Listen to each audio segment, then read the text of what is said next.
as quickly as the Niners fell in love with Brock Purdy, I mean, even quicker they've fallen out of love with Trey Lance. 4 starts and 2 injuries, and thanks for everything, but you're now the backup quarterback on the team. What do you see as his future here? I guess here. How do you look beyond that? What's his future with the 49ers?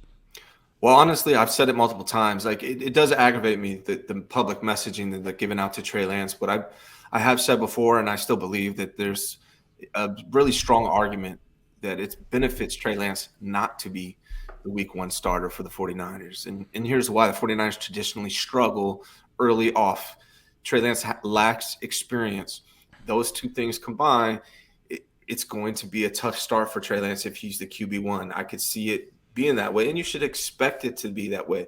The problem is a lot of this team, a lot of the players, John Lynch, a lot of the fans are going to have Trey Lance on such a short leash that if he doesn't play damn near perfect to start, they're going to be calling for Brock Purdy right away. So there's a strong argument you can make that having Brock Purdy start coming off a UCL injury and, in the beginning of the season when the 49ers typically struggle, that now Trey Lance could come in and play the savior, and I could see it playing out that way. But honestly, Grant, I think Trey Lance is going to start because of this injury anyways. I think regardless of all of this, everything we're hearing, it's going to come down to Trey Lance is going to be the only really ready quarterback in week 1. Right. So it's probably going to be his team. Right. Like John Lynch can say, look, Brock sort of earned it. I mean, what he did was great. It's, he's the guy when he's ready. But they can also be tricky and be like, he's not ready. He's not ready. He's not ready. Week 1, we wanted him to be ready. And he would be the guy if he were, but he's not.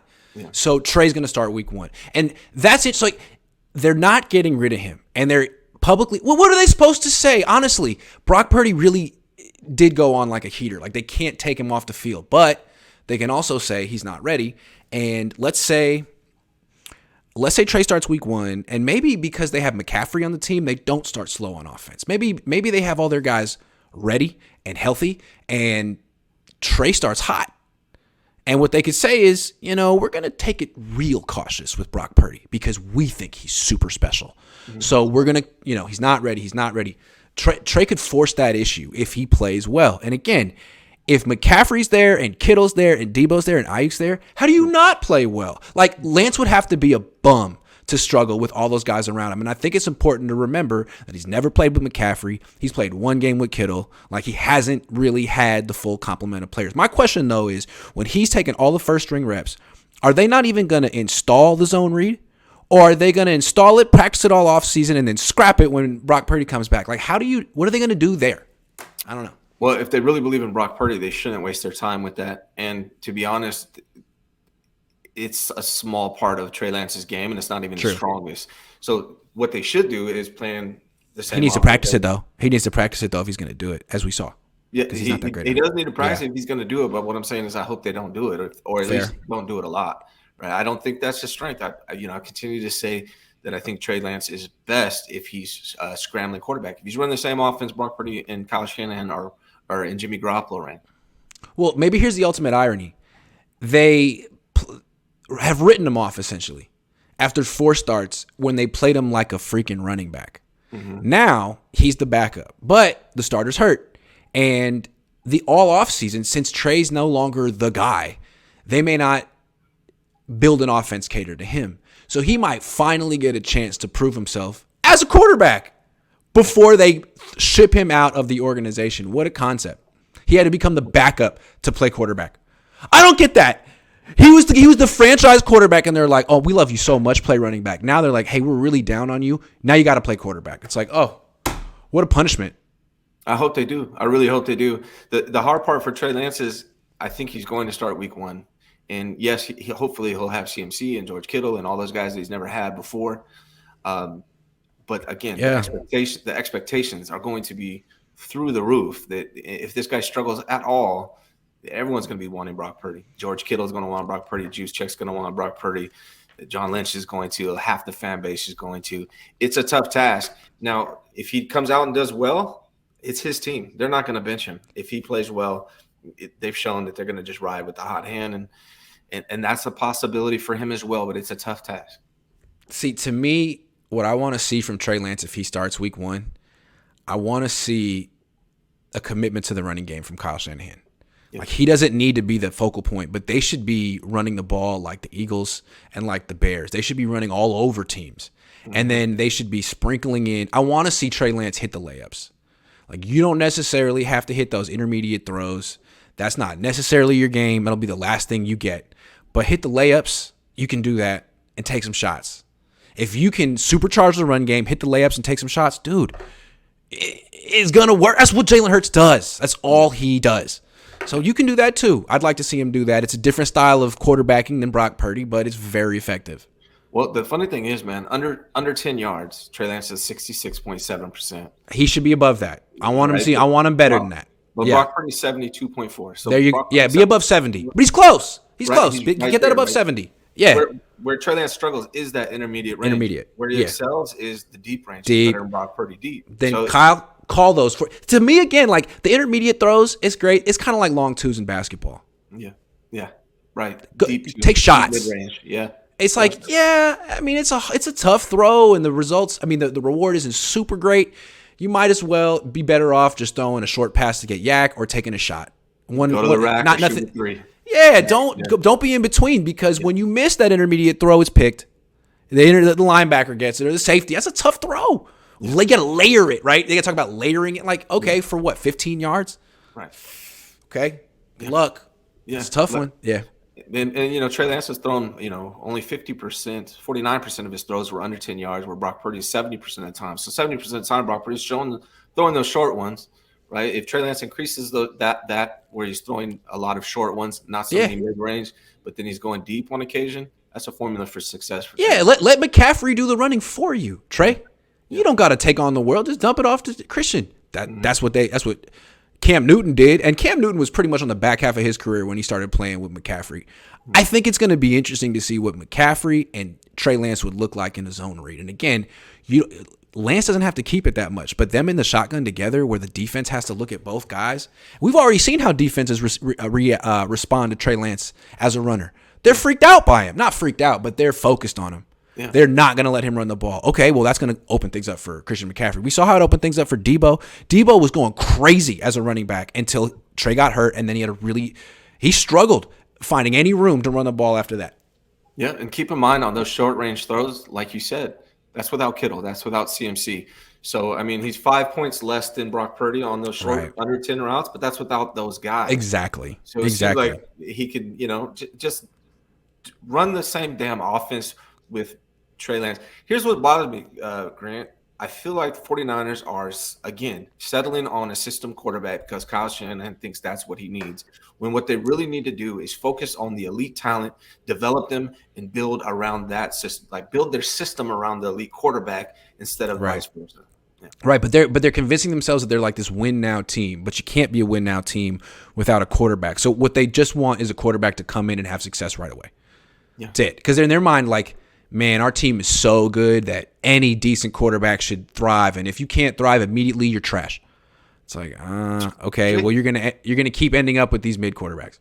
If you start Trey Lance and focus on Trey Lance, go all in on Trey Lance, by week 18, he's going to be a much better quarterback than he is week 1, and you'll still be able to win games. You'll still be able to make playoffs.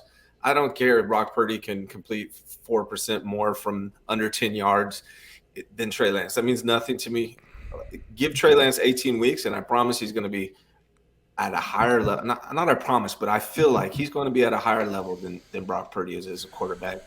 They're just wasting time. Man, what a waste. What a waste. It's frustrating to me. I feel like I still don't buy it though. From a head coach's perspective, John can say whatever he wants. Right. But if Trey Lance does a good job, he runs a different offense. If they install it and he does a good job in preseason and training camp, there is absolutely no reason to rush Brock Purdy back off of zero offseason. You would stick with Trey, give him a game, see what it looks like.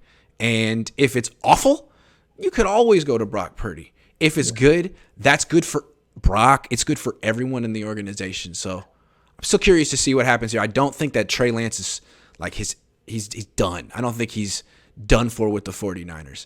I just feel like, I don't know, maybe they're posturing. I feel like John Lynch was just being forthright. And maybe he's not super enthusiastic about Trey, but that's the right answer. What Brock did last year, there's literally nothing Trey Lance can do in a practice or a preseason game that trumps it. But what the Niners can, so they have to say what they said, but what the Niners can do is be cautious with Brock and just take it 1 week at a time. Hey, he's not ready yet, but he's coming. He's not ready yet, but he's coming. That's what they can say. Or they can be desperate and just throw him out there whenever he's ready. To me, I think they could say, we believe in Trey Lance and Brock Purdy. They both suffered. And that's what Kyle said 2 months ago. Right. That's what it seems like John Lynch can't fix his mouth to say. He says stuff like, we love the guy. He's a great guy. Okay. That's not, we're talking athletes here, professional athletes. Yeah. Gabe says, Grant, valid point. Kyle Shanahan can say something positive, but knowing how Kyle Shanahan is, he won't. I don't know. He seems like he's the only advocate of Trey's left in the organization. He did bend over backwards to praise Trey Lance at the past press conference about how dedicated he was and how he didn't check out in the season, unlike someone. Yeah. This could prove that Trey Lance was a York advisory pick. This is fish and chips. Could have been. It's a Kyle Shanahan pick. Trey Lance was a Kyle Shanahan pick. It's possible that Jed York will talk tomorrow. So we'll see if he has something to say about all this. Yeah. But I mean, last year he was comparing Jimmy and Trey to Joe Montana and Steve Young. So what's up now? Jimmy's over in Las Vegas and Trey's on the bench. Like, what happened, Jed? Boxing fan times 4 says if they don't win the Super Bowl this coming season, no excuses. Kyle has to go. He gave up so much to give up so fast on who he drafted to be his star QB. Yeah, man. If Brock isn't the truth and you just gave up on Trey, again, you look terrible. At what point do you start putting yourself on the hot seat? I mean, I guess if they keep making deep playoff runs, but it's like, man, you're conceding defeat after 4 games on the biggest trade in franchise. Wow. Yeah. Why? Yeah. It seems like to me, Kyle and John have been disconnected on the quarterback position throughout. Like, yeah, Jimmy's a John Lynch guy. Kyle wanted Kirk Cousins. Right. Seems like Trey is a Kyle Shanahan guy. John wanted Mac Jones. Did you hear John today talking about Jimmy? He started off I didn't put the first 2 minutes of the press conference on it, but he started off the press conference saying goodbye to all the players, and he goes through each one, how great they are. A little disingenuous, you didn't bring him back, but with Jimmy Garoppolo, he's like, man, he's gonna thrive. He's gonna flourish on the Raiders. I'm sure of it. He's gonna do great. It's like, okay, then why'd you let him go? If that's how you feel, how'd you let him leave? It does seem like there's a disconnect between those two on the quarterbacks. He's gonna thrive with the Raiders. Yeah. Okay. Did Kyle say that? No. No. Absolutely not. Absolutely not. Because I don't think Kyle could say something that he doesn't really believe. Kyle really think Jimmy's going to be better without him than with him? No, of course he doesn't think that. Absolutely not. Is it possible John is trying to reverse psychology on Trey to get him to make a major leap, says Errol Tolbert? No, I don't think there's like a 4D chess thing going on here. I think this is John expressing himself. Now, if Kyle had been in the room too, maybe Kyle would have stepped in and spoken for John. But without Kyle there, John was just pretty straightforward. Yeah. Adrian Garcia says, kind of sounds like the Niners are sticking to Mr. Right now for quarterback, but might go with Lance to develop and keep the Niners afloat during an inevitable rebuild. Just a theory. Interesting theory.